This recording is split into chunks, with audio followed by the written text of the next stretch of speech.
Well, if you are searching one of the many online job sites, you really need to listen up. A coast-to-coast scheme snared not just job seekers. It also hit legitimate businesses and charities, too. KIRO 7's Jesse Jones reveals one of the worst job scams he has ever seen.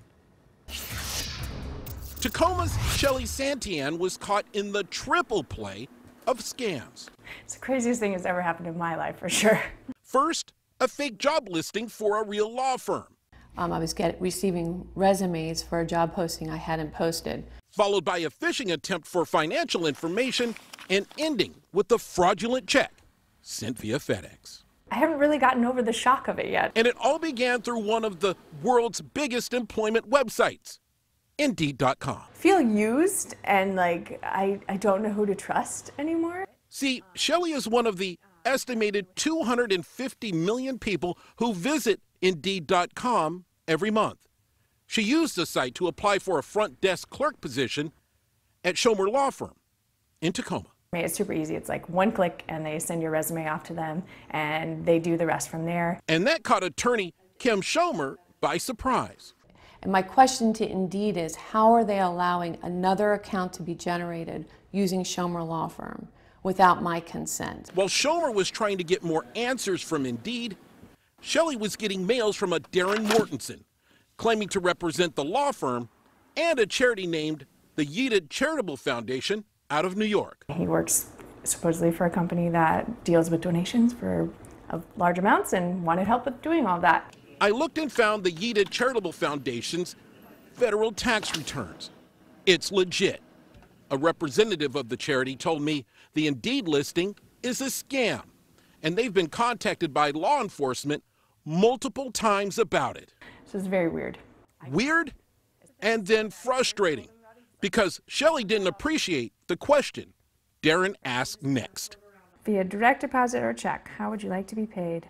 And that's when she knew it was all a scam. Before I give you any of my banking information, I don't see that would be a good idea. And then communication stopped. For a bit. And then this FedEx envelope came to her home, supposedly sent by a law firm in Florida.